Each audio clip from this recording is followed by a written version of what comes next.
This story is created to promote equality, dignity, compassion, and anti-racism. It does not support discrimination, stereotypes, or exploitation of any kind.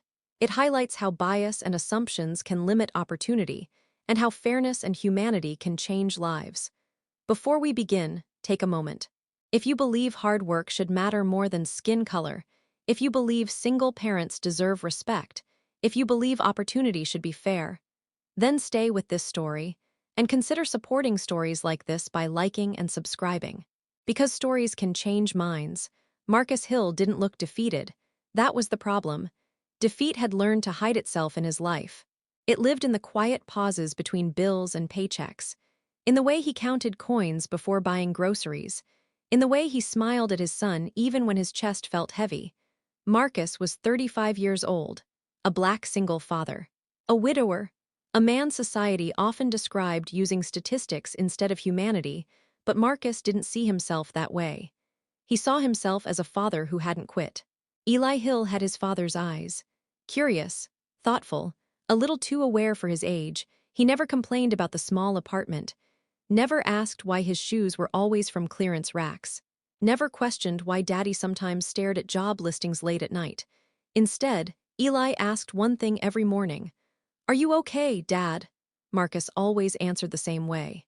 "I will be." When Eli's mother, Rachel, passed away, Marcus learned something brutal. Grief doesn't pause the world. The rent still comes due.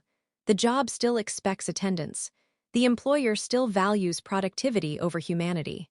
Marcus had begged for flexibility. "I just need a little time," he said. They nodded sympathetically. Then they replaced him. After that, the interviews changed. Marcus noticed how smiles faded when he mentioned being a single father, how eyes lingered too long on his worn shoes, how conversations ended early.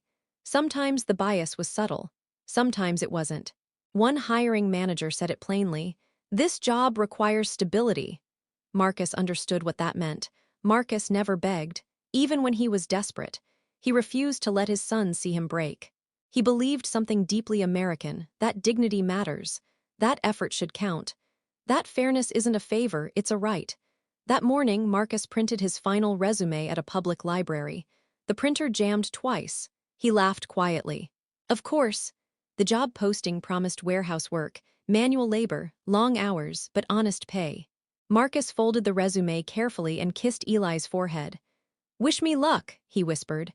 The address led him downtown. Steel and glass, polished floors, security guards with earpieces.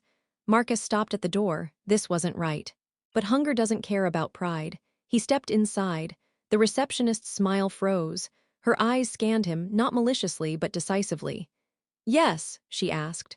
"I'm here about a job," Marcus replied. Her fingers paused on the keyboard. "Sir, this is a corporate office." Marcus nodded. "I know." She didn't. The security guard approached quickly, not angrily, but firmly. "Sir, what's your business here?" Marcus felt something familiar rise in his chest.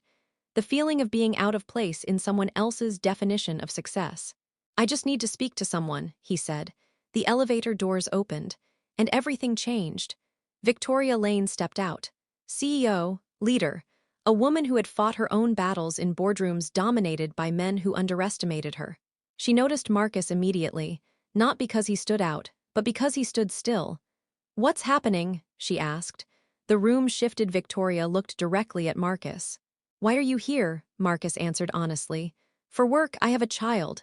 No explanation, no shame. Victoria felt something click. "Come with me." Victoria's office wasn't flashy, it was functional, like her leadership. "Sit," she said gently. Marcus waited until invited. She noticed that too. Victoria didn't ask about degrees first. She asked about responsibility. Marcus talked about waking early, about packing lunches, about choosing between utilities and groceries. He didn't dramatize it. He didn't minimize it. He told the truth. "Have you been judged unfairly?" Victoria asked. Marcus paused. "Yes," he said. "Most days," Victoria nodded. "So have I," Victoria explained carefully. The company faced scrutiny. The board doubted her leadership. The media questioned her personal life. "I need a partner," she said. "Not an accessory." She emphasized every word. "This will be respectful, ethical, mutual." Marcus asked the only question that mattered. My son, will he be safe? Victoria smiled softly. Yes. When the arrangement became public, reactions were swift, some supportive, some curious, some ugly. Online comments questioned Marcus's intelligence, his motives, his worth. Racism didn't whisper this time, it shouted. Eli asked one night, "Why are people mean?" Marcus answered honestly, "Because they're afraid of what they don't understand." Marcus didn't argue online. He worked, he listened, he learned. He showed up early and stayed late, not to impress, but because that's who he was. One executive challenged him. "Do you even belong here?" Marcus replied calmly. "I belong wherever I'm treated with respect." Silence followed. Slowly, attitudes changed, not because Marcus demanded respect, but because consistency is louder than prejudice. Victoria addressed the company. This organization stands against racism in all forms. Bias doesn't always look like hate. Sometimes it looks like lowered expectations. Marcus stood beside her, visible, unapologetic. This was never about romance. It was about visibility, about a man society stopped seeing being seen again. Marcus didn't walk into the wrong place. He walked into a system that wasn't built for him, until someone chose courage over comfort. If this story moved you, ask yourself, who do we overlook? Who do we judge too quickly? Who deserves a chance we never give? If you believe in anti-racism, fairness, and human dignity, support stories like this. Backhand index pointing right, like the video. Backhand index pointing right. Subscribe for more meaningful stories. Backhand index pointing right. Share your thoughts respectfully in the comments, because change doesn't start with policies. It starts with people.